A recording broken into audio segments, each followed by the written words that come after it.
Hi and welcome along to AFTV Transfer Daily, the show that keeps you up to date with players that have been linked with a summer transfer and moved to Arsenal.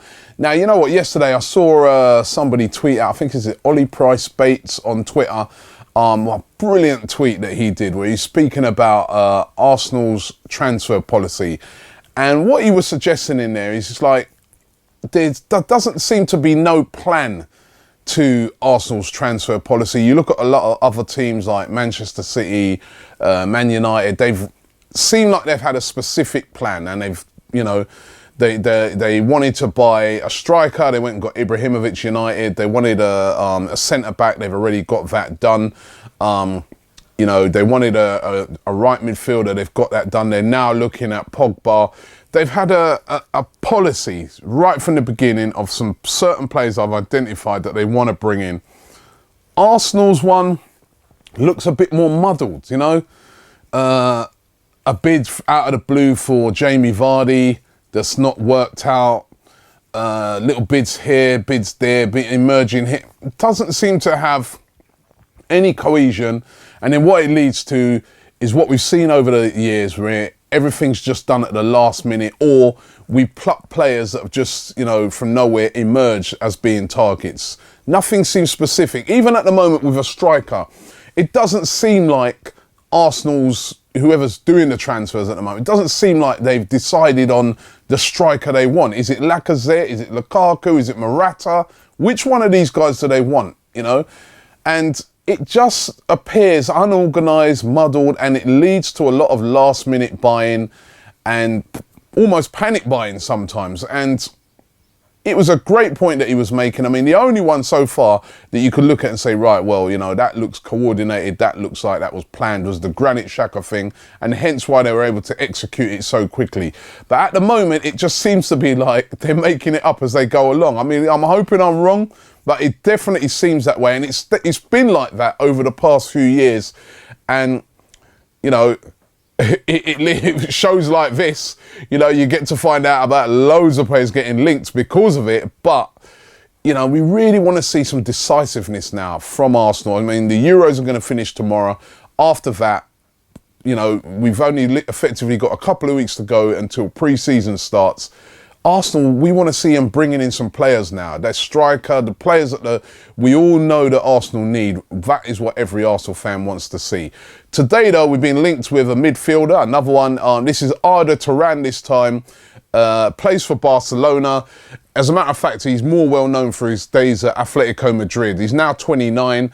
Now, Barcelona bought him for £29 million. If you remember rightly, they bought him when they wasn't even really supposed to be buying players, and they literally had to park him up until January when their ban finished, and then they were allowed to play him. But even though they'd done that, he hasn't really been able to break into the team, and it's been really disappointing for him. He had a really, really disappointing Euros for Turkey, even though he's supposed to be their main man. And it's being said now that Barcelona will listen to offers for him. He's 29, as I said now. Very, very talented player. And a lot of the outlets going today with Arsenal on alert. He is a very Arsenal-type player in the way that he plays. But again, I don't know. I think this one's more paper talk, because I just feel that Arsenal just have so many players similar to Arda Turan that it just doesn't make sense for me. He's good, but not good enough to me that they're going to have to go after him. There's more important targets for them to go after, but Arsenal being linked. Neven Subotic, now, if you read a lot of the outlets, he seems to be on the verge of a move to Middlesbrough. However, a lot of outlets are saying that Arsenal are looking to hijack that move and bring Subotic to the Emirates. He's 27. Used to, a couple of years ago, I thought he's one of the real top centre-backs around. He's had some little injury problems, but he's only 27.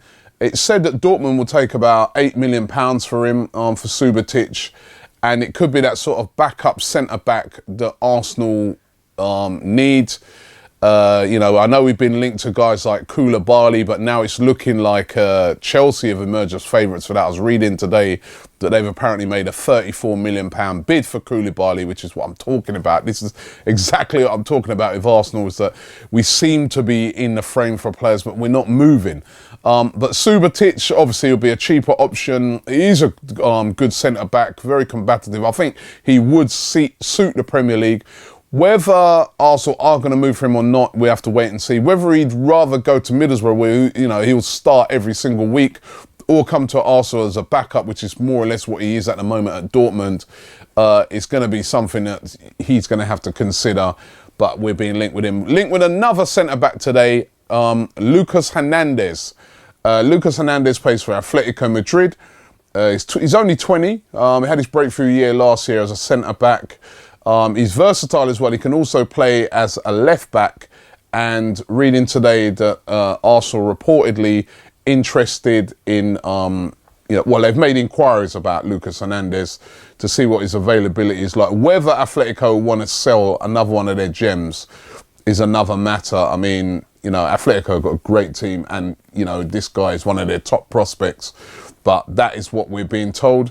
Now, yesterday we was talking about Djibril Sidibe and whether he would join Arsenal or not. Well, he's decided he's not going to join Arsenal. He has, in fact, moved to Monaco, and this sparked a lot of, you know, toing and froing around Twitter yesterday, where a lot of fans, again, were really unhappy. They're like, yet another player turning down Arsenal. I mean, it was all set to go to Monaco anyway. I mean, that was like, it looked like Arsenal, what they were trying to do was a little last minute move to try and get this guy who's very versatile, can play right back, left back. But the guy has decided that, hey, no, I'm going to Monaco. Monaco put the money on the table. That's where I've agreed. That's where I'm going. So fair play to him. But again, it adds to the embarrassment at Arsenal that it's another player, along with Jamie Vardy, that has turned Arsenal down and has decided to go somewhere else. And the general talk around was, you know what, how are we an elite club?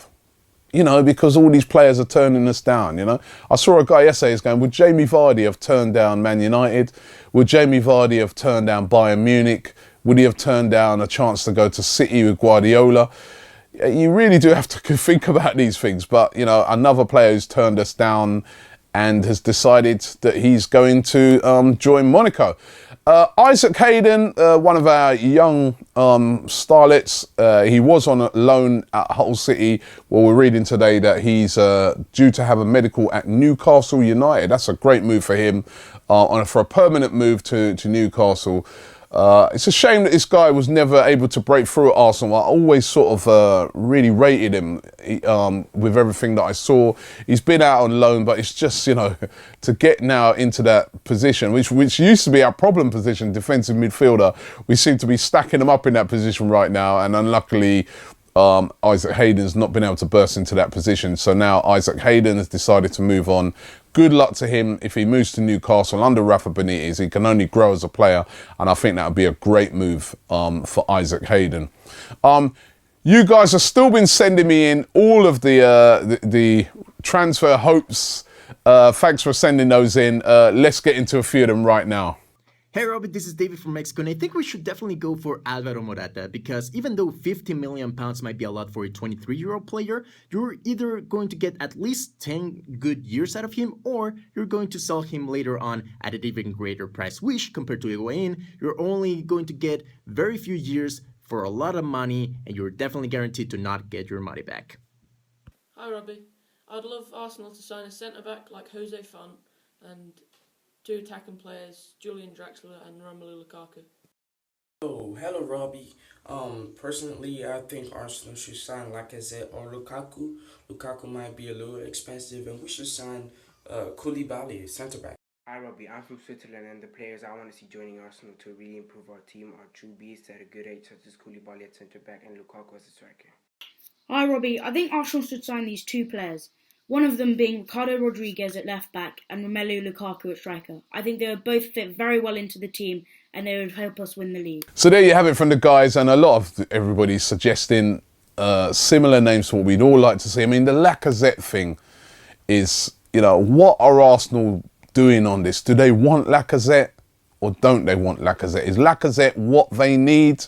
Is he the answer? Is it Morata? I don't know. I'm really hoping that over the next week, once the Euros have been completed, that we start to see some decisiveness from Arsenal, because we haven't had that so far.